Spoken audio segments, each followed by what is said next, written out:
Hi, welcome back to Blue Hills Bolts and Bondo. Today we're going to take the DC Sports intake and get it on the Integra. All right, so I think I got all the tools I need. I'm going to start by getting this air box off.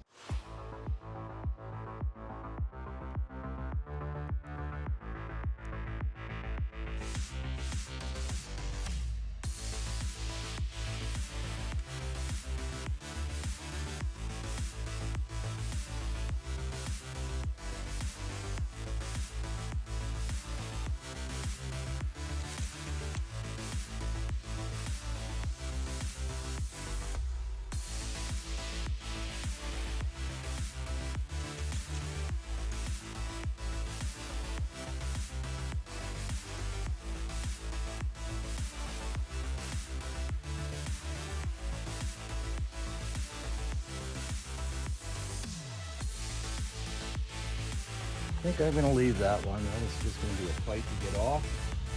And I think it'll be a problem with getting the clamps under the intake and off the engine. Guess I should be putting a little sticker on. There, looks pretty good. Quick install.